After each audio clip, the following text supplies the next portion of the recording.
Salut tout le monde, c'est H2 Hardware et on se retrouve pour un montage de PC.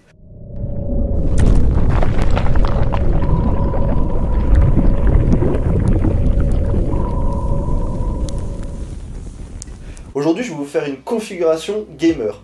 Donc le PC il sera composé de pièces neuves, telles que le boîtier, l'alimentation et le disque SSD. Pour le reste des composants, on va utiliser des pièces d'occasion. Mais la première partie, elle va consister à déballer les composants.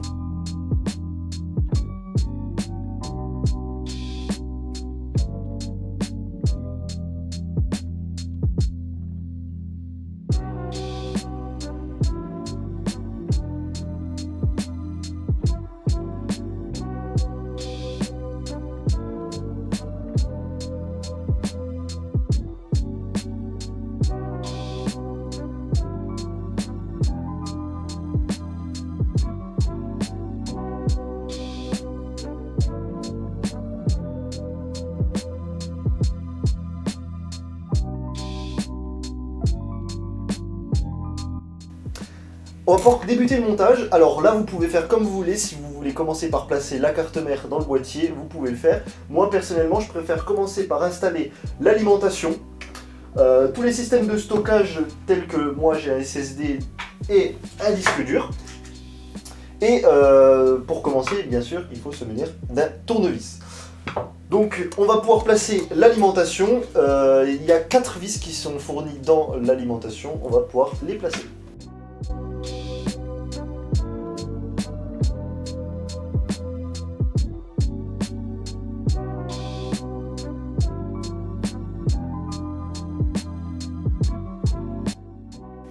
On va passer à l'installation du système de stockage. Alors nous, dans notre boîtier, nous avons opté donc pour un disque dur de 1 Tera de chez Western Digital pour tout ce qui est data, vidéo, etc. Gros stockage.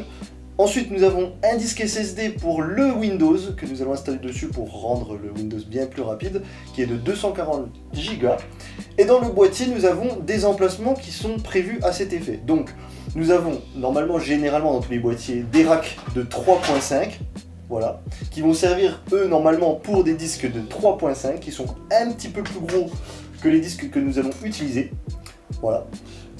Mais nous avons quand même déjà des emplacements de 2.5, nous en avons juste un ici, un là, et nous pouvons aussi utiliser les racks de 3.5 pour installer des 2.5.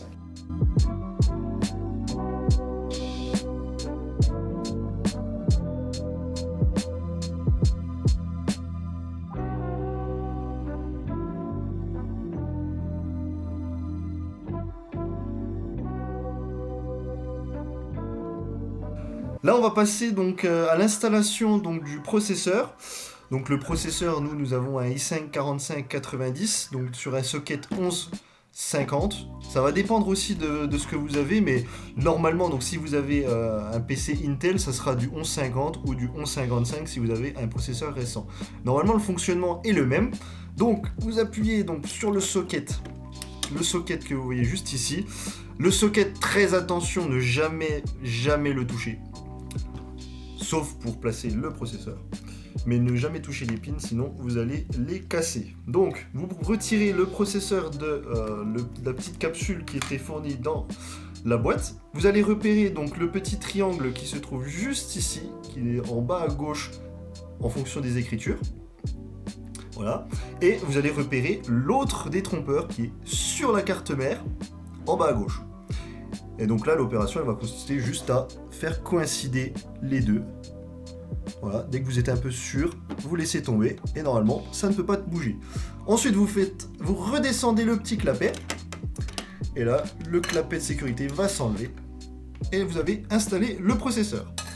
On va passer à la RAM directement, puisque ça, c'est dans la continuité. Vous allez enlever les petits clapets. Hop, voilà. Placer les barrettes RAM pour faire coïncider sur la carte mère. Vous avez un détrompeur au milieu. Ça dépendra aussi de la RAM que vous avez. Si vous avez de la DDR4, le petit détrompeur sera plus sur le milieu. Et il vous faudra bien entendu une carte mère qui accepte la DDR4. Vous allez insérer donc les barrettes RAM. Vous allez appuyer gentiment sans trop forcer, jusqu'à entendre un petit clic. Voilà. Et vous reproduisez la même chose sur les autres barrettes RAM selon le nombre que vous avez. Moi j'en ai que 2. Voilà. Ensuite nous allons passer au système de refroidissement. Moi j'ai le système classique Intel. Si vous avez un autre système de refroidissement, ça sera avec la notice que vous allez pouvoir l'installer. Là vous voyez on a la pâte thermique d'origine. Donc moi je vais l'enlever pour avoir une meilleure conductivité thermique. Vous pouvez la laisser, mais il vous faudra remettre une autre pâte thermique. Une pâte thermique autre que vous aurez acheté au préalable.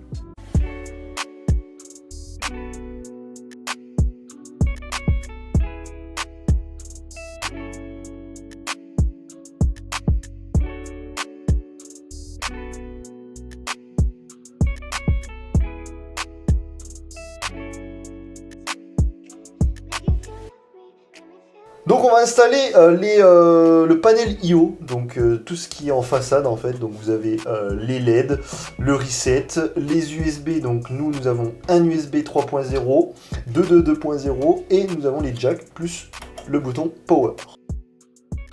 On retrouve donc les câbles du panel I/O. On va commencer par le 3.0 qui se retrouve juste ici sur notre carte mère. Alors attention à bien avoir le détrompeur au bon endroit. Voilà. Ensuite, nous avons le HD audio qui se retrouve juste ici sur notre câble de I/O panel, qui va se retrouver en bas à gauche avec un détrompeur comme d'habitude. Vous avez les détrompeurs un peu partout pour vous faire prendre conscience de ne pas faire n'importe quoi. Ensuite, nous avons l'USB qui va se retrouver ici, ici et ici. Vous pouvez le mettre un peu n'importe où, bien respecter le détrompeur. Voilà. Et le panel avec tous les boutons poussoirs. Donc là nous avons, et puis les LED. Nous avons le power qui va se retrouver juste ici. Vous allez retrouver en fait toutes les inscriptions ici. Et il faudra juste faire coïncider vos petits câbles. Le reset, on va faire dans l'ordre. Donc là on a le HD audio plus, enfin le HD pardon, LED. Bas à gauche. Pareil, ne respectez pas forcément ce que je fais puisque sur votre carte mère ça sera peut-être pas la même chose. Le reset qui est juste en dessous donc du power. Pareil, en fait le plus important qui va être à placer en fait sur cette ligne, c'est surtout le power SW. Le reste c'est juste soit des LED, soit le reset. Le reset, généralement, on l'utilise qu'en cas d'extrême urgence. Moi, personnellement, je l'utilise quasiment jamais. Voilà, nous avons placé donc le panel. Sur une alimentation, vous allez retrouver généralement les mêmes câbles que sur mon alimentation. Donc là, nous avons le gros 24 pins qui va aller sur la carte mère. Nous avons ensuite le câble CPU, donc en 2x4 pins, que vous pouvez scinder en une fois 4 pins, voilà. Ensuite, nous avons le câble PCI Express, donc pour alimenter une carte graphique. Vous pouvez retrouver aussi dans une alimentation des câbles SATA d'alimentation, pas des câbles SATA pour la data, mais là c'est pour l'alimentation. Et au bout, nous retrouvons du Molex pour des adaptateurs, style adaptateur pour SATA, adaptateur pour PCI Express, pardon, pour ventilateur, etc. On va placer les alimentations pour les disques.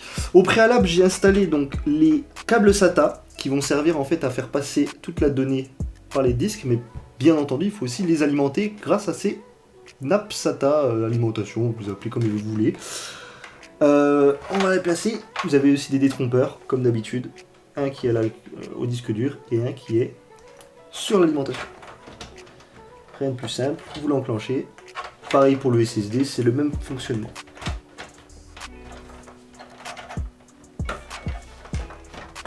Voilà. Et le reste des câbles, vous pouvez les laisser ailleurs pour pas qu'ils gênent.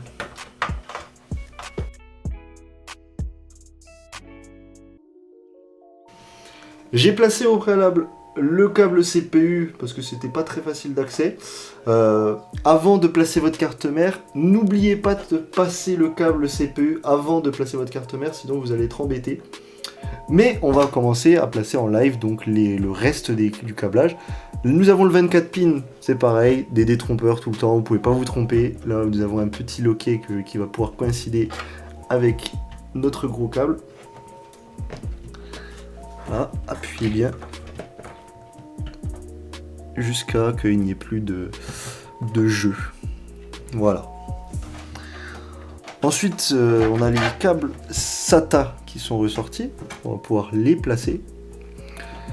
Alors, essayez de faire pareil pour que ce soit esthétique. Hop, on va placer le premier sur un port SATA qui se retrouve à la carte mère. Donc, moi, j'ai 4 ports qui sont disponibles. Voilà. On essaiera de toute manière de réagencer tout ça un petit peu plus tard. Voilà. Et nous avons encore un dernier câble qui nous reste. C'est le PCI Express. Que j'utiliserai donc à la fin quand j'aurai placé la carte graphique.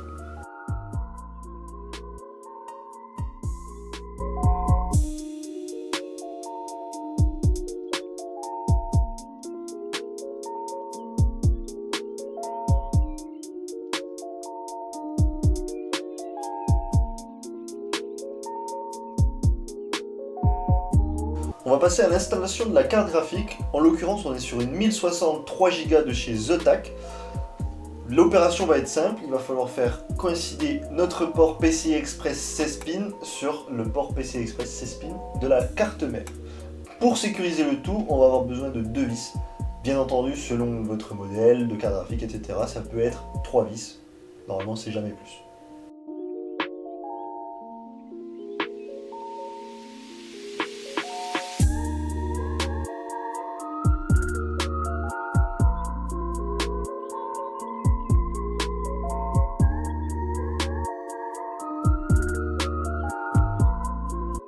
Voilà, le montage du PC Gamer est terminé. Il ne nous reste plus qu'à installer un système d'exploitation. Moi en l'occurrence j'ai Windows 10 que je vais devoir installer sur le PC. On va devoir aussi le configurer, installer les pilotes, les drivers, etc. Donc merci d'avoir suivi ce tutoriel de montage de PC. N'hésitez pas à vous abonner pour de futurs tutoriels. Merci, à la prochaine!